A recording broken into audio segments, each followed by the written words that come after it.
आपका वो हिलेगा मिलेगा सेटअप जो आज भी हज़ारों लोग फॉलो कर रहे हैं एंड कंसिस्टेंटली आप उनको अपडेट देते रहते हो कि आप इसको अभी ऐसे यूज़ करो, अभी आप ऐसे यूज़ करो, ये अपग्रेड करो। तो उसमें हमारी सब जब बात हुई सर आपसे, तो आपने कहा कि हम वॉल्यूम ओआरबी वगैरह भी थोड़ा भी इम्प्लीमेंट करेंगे, तो वो हम देखते हैं। हिलेगा मिलेगा मैंने काफ़ी पहले डेवलप किया था और 2020 में मैंने फ्रीली आकर लोगों को दिया। और सिर्फ हिलेगा मिलेगा नहीं, ऐसे बहुत सी चीज़ें हमने डेवलप की। तो आज जैसा कि आपका क्वेश्चन है कि हिलेगा मिलेगा पे बताई जाए, तो मैं उसको बताने की कोशिश करूँगा।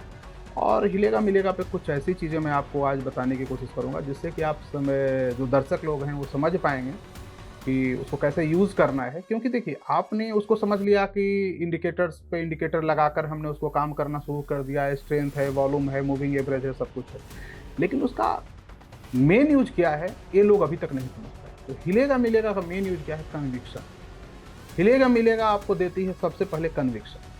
हिलेगा मिलेगा देती है जो अगर आप बिल्कुल मार्केट में नए हैं, आपको पेन पकड़ना नहीं आता है, वो भी आपको बताएगा कि यहाँ तो वहाँ चलना कैसे है। बिल्कुल नया व्यक्ति भी आकर बाजार में, जो आज फर्स्ट डे मार्केट में लॉन्च हुआ है और पहली बार उसने चार्ट ओपन किया है, उसको भी हिलेगा मिलेगा बताएगा कि किस साइड बाइंग करना है, किस साइड सेलिंग करना है।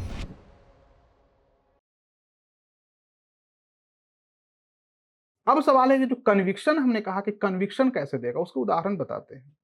आज से करीब 10-15 दिन पहले यूट्यूब पे हमने एक वीडियो बनाई थी। तो हिलेगा मिलेगा मैंने वहां पे बताया कि मार्केट ऊपर जाएगी, मार्केट नीचे नहीं जाएगी। वहां पे एक्सप्लेन भी किया। रीजन क्या था कि डे टाइम फ्रेम और वीकली टाइम फ्रेम पे हिलेगा मिलेगा बाइंग में थी निफ्टी। तो मैंने कहा नीचे भी जाएगा तो ऊपर जाएगा, ये नीचे अभी नहीं जाएगा। क्यों? क्योंकि हिलेगा मिलेगा बाइंग में। और उसके बाद आप देखिए कि निफ्टी जो क्लोजिंग हुई वीकली, लास्ट में जाकर 24,300 के 200 के ऊपर ही क्लोजिंग हुई है, जो उसका रेजिस्टेंस लेवल था। जबकि एक बार नीचे जाने की कोशिश किया था, 23,900 24,000 तक गया था, उसके बाद भी वो ऊपर ही जाकर क्लोज हुआ। तो ये हिलेगा मिलेगा था जिसने दिया कन्विक्शन, भाई ये नीचे नहीं जाएगी। ठीक है वहां और कुछ चार्ट पे नहीं दिख रहा था, तो मैं आपको यहाँ लगा के देख लेते मैं हैं। आपको लगा कर दिखा। तो हिलेगा मिलेगा आपको ट्रेडिंग व्यू में भी मिल जाएगा। इंडिकेटर में जाएंगे और वहां पे सुपर इंडिकेटर हिलेगा मिलेगा कुछ भी आप टाइप करेंगे तो मिल जाएगा। एसआरटी पे भी ट्रेडिंग व्यू में बना हुआ है, तो उसके पे भी आप जाएंगे तो मिलेगा। देखिए निफ्टी का एग्जाम्पल लेते हैं। निफ्टी का।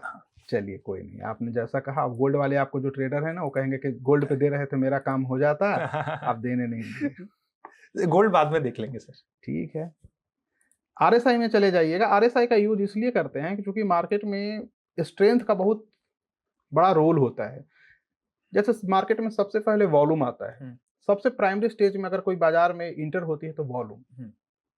हमने कुछ बाइंग किया 500 क्वांटिटी, तो 500 क्वांटिटी आ गई वॉल्यूम, है ना। ओवाई पढ़ने वाले क्या है, वो भी तो वॉल्यूम का पार्ट है। हाँ सर, ओवाई ये भी इंटरेस्टिंग क्वेश्चन है। आपने कहा था कि ये सब कुछ काम नहीं करता ओआई और ये ट्रेडिशनल टूल्स अभी। इसलिए मैं ये कह रहा हूं कि न्यूज अगर कुछ है और कुछ चीजें नोन है आपके पास, तो इंजीनियरिंग करके आपके पास पहुंचाई गई है। कोई भी न्यूज अगर आपके पास आ रही है किसी कंपनी का की है, या कोई डाटा अगर आपको सामने से दिख रहा है इन फ्रंट ऑफ, तो वो आपको इंजीनियर्ड है और कुछ नहीं है। आपको उसमें समझदारी रखनी है। ठीक है, ये बात हमेशा ध्यान रखना है। तो देखिए हम इसमें क्या करेंगे, आरएसआई की 14 पीरियड जो होती है, 14 पीरियड को ना लेके 9-10 ले सकते हैं। तो हम यहाँ 9 लेते हैं कि पब्लिक को कंफ्यूजन नहीं हो। ठीक है, इसका रीजन सर? इसका रीजन क्या है कि 14 पीरियड में थोड़ा सा हमें डाटा लेट से मिलता है, हमें थोड़ा सा पहले चाहिए, औरों से पहले चाहिए। 14 तो दुनिया यूज कर रही है। अच्छा, इसलिए हम 9 या 10 यूज कर रहे हैं। नहीं 9-10 मैंने इस पर काफी आर&डी की। आर&डी के बाद मुझे समझ में आया, मैंने 5 भी लगाया, 2 भी लगाया, बहुत से लोग 2 और 3 आरएसआई भी यूज करते होंगे। 2 भी तो सब पे देखा, लेकिन मुझे जो फुलफिल मुझे करे जस्टिफाई कि नहीं ये ओके है, तो 9 और 10 में गया। तो वहां पे कभी कभी 7 भी मैं यूज कर लेता हूँ। कब? जब मार्केट काफी ज्यादा डाउन में होती है या एसआरटी 0.85 के पास आ जाती है या 0.85 से नीचे आ जाती है, तो मैं 7 हिलेगा मिलेगा पे चला जाता हूँ। ठीक है, एसआरटी भी मैंने ही डेवलप करके दी है, जिसमें कि मार्केट का आप कहीं ना कहीं नियर टॉप बॉटम को आइडेंटिफाई कर उसको भी सकते सर हो, थोड़ा एक्सप्लेन कर दीजिए। नियर कर सकते हो। क्योंकि जो परफेक्ट टॉप और बॉटम है वो तो गॉड और मैड को पता है, हमें कहाँ पता है। ठीक है, एंड सर एसआरटी पे भी थोड़ा सा मतलब एक्सप्लेन कर दीजिए कि कैसे काम करता है एंड क्या है। देखिए सर, 1 to 4 डे, जैसे साल में 248 दिन ट्रेड होते हैं, 365 दिन में 248 से 250 दिन ट्रेडिंग होती है। उसके 50% ऑफ टाइम को आप निकाल लीजिए, तो 248 दिन का कर लीजिए, 6 मंथ कितना आता है, वो 124 डेज। 124 हाँ, days। 124 डेज। तो 124 डे का जो एवरेज होता है उसको हम लोग डिवाइड करते हैं, जो रिसेंट प्राइस है निफ्टी की, ओके, उससे डिवाइड करने के बाद जो हमारे पास आंकड़ा आता है, वो आंकड़ा आपके पास आएगा 1, 1.2, 0.9, 0.8। तो उस आंकड़े का मैंने एक रेंज बनाया कि SRT 0.55 से लेके 1.5 के बीच में ट्रेवल करता रहता है निफ्टी का। ठीक है, निफ्टी की बात कर रहे हैं। तो जब भी 0.55 जोन में आ जाए, मतलब 0.6 के ही नीचे आ जाए, तो आपको सतर्क हो जाना है। और दुनिया कहता रहे कि अब सेल करो, आपको सेल नहीं करना है। इवन कोई पैसा भी आकर दे कि लो मैं पैसा दे रहा हूं तुम सेल कर दो, मुझे नहीं करना है। क्योंकि जब भी SRT 0.6 के नीचे आया है और अगर आपके लाइफ में आ जाए, तो इसका मतलब आप उस गोल्डन टाइम में खड़े हो, जहां पे कि अगर आपने पैसा लगाया है तो अगले 3 to 4 ईयर में आप एक ऐसा वेल्थ क्रिएट करोगे जो पूरे जनरेशन के लिए हो सकता है। और एक इंसान में के पूरे ट्रेडिंग कैरियर में ये चीजें 2 या 3 बार ही आनी है मैक्सिमम, जिसमें से 1-2 बार तो आप मिस कर जाओगे, एक आध बार आप पकड़ पाओगे। अगर मिस कर गए तो कर गए, क्योंकि ऐसी चीजें हर 10 से 14 सालों में एक बार आती है, 10 to 14 ईयर में एक बार आएगी।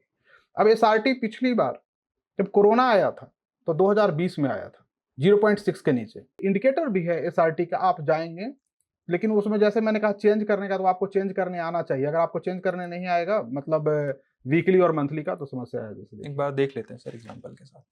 SRT है ना इनके हाँ। स्टॉक ब्रोकर, हाँ हमारे ही स्टूडेंट ने इनको बनाया है। करंट देखिए 124 सेशन में है ना, अभी 56,700। SRT वैल्यू कितना है 2.6। तो गोल्ड में अलग आता है, बस निफ्टी में आपको देखना है, ध्यान रहे इस बात का। एंड ये सारे हर स्टॉक वाइज, हर कमोडिटी वाइज अलग अलग लेवल से इसके? नहीं, सिर्फ निफ्टी के लेवल देख कर आप किसी पे चले जाइए, आपको कोई समस्या नहीं ओके, है। ठीक है, ठीक है। बहुत सारे SRT बनाए हैं आपको, देखिए। डेली में डेली में जाना है, मंथली में नहीं जाना है। जैसे आप मंथली पे अभी चेक करेंगे ना, तो ये जो SRT वैल्यू 0.99 दिख रहा है, ये 1.53 दिखने लगेगा, देखिए। उस पे नहीं जाना है, बहुत लोग ये गलती भी करते हैं। अब टाइम फ्रेम बढ़ा देंगे तो गड़बड़ दिखेगा। अब कितना दिख रहा है SRT वैल्यू? 1.53। तो ये मोह माया है, इसमें नहीं जाना है। आपको डे टाइम फ्रेम पे जाना है, हमेशा ध्यान रखिएगा। ठीक है। डे अभी उससे ज्यादा नहीं, डे पे जाते हैं तो क्या दिख रहा है? 0.9। अब 0.85 आ जाए तो पोजिशनल ट्रेड का जोन हो जाएगा। जिस व्यक्ति ने 0.85 आने का मतलब क्या है कि निफ्टी अपने टॉप से 17% डाउन है। ठीक है। निफ्टी 4 फॉर्मेशन में गिरती है, 5%, 12%, 17% और 36%। 36 से 38 का एक जोन है, वो टूटा तो सीधा 50 क्रॉस करेगा, 50 से 58 के बीच में जाएगा। वो 2008 में गया था, कोरोना में वही टूटी, 36-38% टूटा था। मतलब कि निफ्टी टॉप से गिरेगी तो 5% पे सपोर्ट लेगा, फिर ऊपर जाएगा, और जैसे ही 5% के नीचे गया तो 12% पे जाके रुकेगा। 12% पे गया, फिर जंप लेगा, ऊपर जाएगा, अगर जाना है तो चला जाएगा। अगर नीचे आके 12% तोड़ा तो 17% पे जाके रुकेगा। 17% पे गया तो थोड़ा सा ऊपर आएगा, और अगर उसको तोड़ना है तो फिर नीचे गया तो 36-38% जाएगा। लेकिन 36-38% मतलब 17% तभी टूटेंगे जब बाजार में कोई बहुत गंदा सा न्यूज चल रहा है। ठीक है, अभी सर वापस अपन हम RSI देख रहे थे। इसमें हम वैसी चीजों की चर्चा करेंगे जो आपको शायद जानना आवश्यक है, वहां पे आपको शायद ना मिले। मैं कलर चेंज कर देता हूँ, इसका अपना एक कलर रखा हूँ, आपके दर्शक अपने अनुसार कलर रख सकते हैं। कलर चेंज करने का मतलब क्या है कि जो ब्लू है ना ओवरसोल्ड वाला, इसको मैंने नाम रख दिया है कि गया तो पानी में चला गया, तो मतलब गिर गया, डूब गया। तो इससे नए लोगों को थोड़ा सा इसको समझने में आसानी हो। ठीक है सर। अब इसकी कुछ यूनिक चीजें मैं आपको बताऊंगा, जिससे कि उन लोगों को भी फायदा होगा जो पुराने हिलेगा मिलेगा यूजर हैं, तो उनको कहीं ना कहीं इसका फायदा होगा। इसको आप थोड़ा सा हम लोग बदल सकते हैं वेटेज को। अब हम लोगों ने वीएम पे, अभी मेरे R&D चल रही है कि वीएम पे इसको कैसे ऐड करें, तो आने वाले वक्त में हो सकता है कि हम इसको वीएम पे शिफ्ट करेंगे, क्योंकि रिसेंट जो डाटा चेंज हुआ है 2020, 21, 22 तक उतनी समस्याएं नहीं थी। 22 के बाद क्या हुआ, ऑप्शन सेलर को पैसा बनना बंद हो गया, पहला हुआ, बहुत कम बनता है। दूसरा, एल्गो ट्रेडिंग बहुत आ गई, तो बल्क में चीजें होती हैं अब, तो जिसके कारण सिस्टम में भी थोड़ी सी चेंज की आवश्यकता पड़ती है। तो हमारे उस पर R&D चल रही है, और आने वाले वक्त में हम इसमें थोड़ा सा चेंज करेंगे, लेकिन अभी जरूरत नहीं है, 1-2 साल अभी वक्त लगेगा। क्योंकि मेरे पास भी तो ऐसा नहीं है कि बोर्ड पे या बुक में बताए हुए पढ़ो और वो हिट एंड रन करना पड़ता है। ये में 3 या 5 आप रख सकते हैं, ये में इसलिए कि हमें प्राइस स्ट्रक्चर को तेजी से हम कैच कर पाएं और पकड़ पाएं। ठीक है। और इंडिकेटर पे इंडिकेटर लगाना है, इस बात का ध्यान रखना है, क्योंकि बहुत से ब्रोकर होते हैं जो इंडिकेटर पे इंडिकेटर नहीं लगाने देते हैं, तो समस्या आती है। अब हिलेगा मिलेगा में कुछ चीजों को समझने की कोशिश करते हैं। यहाँ डे टाइम फ्रेम देख रहे हैं, वहां पे मैंने अपडेट किया था कि जब तक ये रेड लाइन है ना, जो ये नीचे है, ये नीचे दिख रहा है ना, RSI लाइन से नीचे है, राइट। तो जब तक ये रेड लाइन RSI लाइन से नीचे है, तब तक बाजार कितना भी कुछ कर ले नाटक, ब्रेकडाउन कर दे, यहाँ ब्रेकडाउन हुआ है ना, इस कैंडल के लो के नीचे ब्रेक हुआ है, इस कैंडल के अभी क्लोजिंग प्राइस के नीचे क्लोज किया, तो प्राइस एक्शन वाले कहेंगे ना कि इस कैंडल पे ब्रेकडाउन हुआ है, कहेंगे या नहीं कहेंगे, वो बता दें जो दर्शक हैं प्राइस एक्शन के। आपके पास यही होता ना साहब, यही होता ना, तो यहाँ पे आप लाइन खींचते या नहीं खींचते, ऐसे लंबी सी लाइन लेते और खींच देते कोई भी।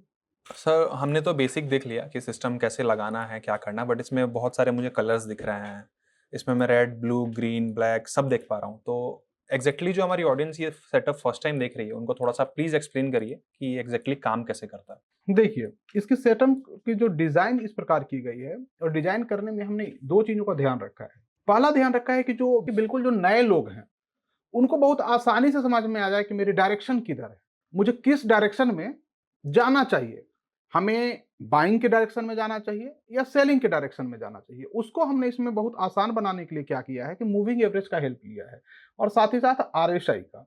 तो आरएसआई का क्या होता है कि बाजार की स्ट्रेंथ को बताता है कि प्राइस की स्ट्रेंथ क्या है, और कुछ जगहों पर ओवरसोल्ड, ओवरबाउट, डाइवर्जेंस देखने के भी काम में आता है। तो उन्हीं चीजों को हमने कहा कि उतना में तो उलझ जाएगा लोग, तो उसको सिंपल और बना दो। तो सिंपल बनाने के लिए हमने इंडिकेटर्स पे इंडिकेटर्स ऐड किया। ऑफ कोर्स देखिए, इंडिकेटर्स एक ऐसी चीज है कि प्रो ट्रेडर होते हैं, धीरे धीरे इंडिकेटर को छोड़ देना ही सक्सेस है।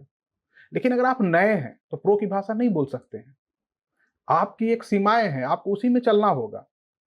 मैं तो ये मानता हूं कि अगर आप अच्छे ट्रेडर हैं तो आपके स्क्रीन पे कोई इंडिकेटर होना ही नहीं चाहिए, लाइन भी नहीं होना चाहिए। अगर कोई कहता है कि मैं 2 लाइन खींच के ट्रेड करता हूं, तो मैं उनको ये कहूंगा कि अभी आप इंटरमीडिएट में हो, आपने अभी एमफिल और पीएचडी नहीं किया है।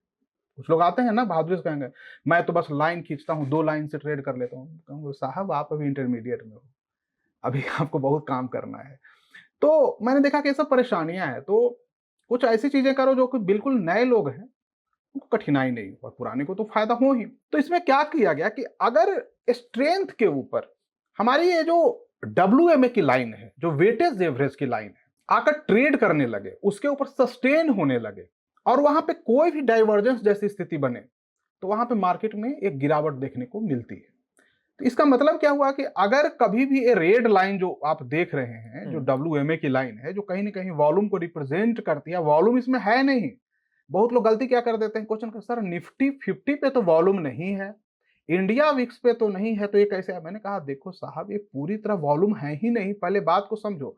वॉल्यूम की एवरेज को देखा जाता है। तो हमने काफी कुछ करने के बाद हर एक मूविंग एवरेज का यूज कर रहे थे, जैसे कि 11 प्रकार के मूविंग एवरेज होते हैं, जिसमें से जनता SMA EMA का ज्यादा यूज करती है, बाकी जनता 50% का नाम भी नहीं जानती होगी।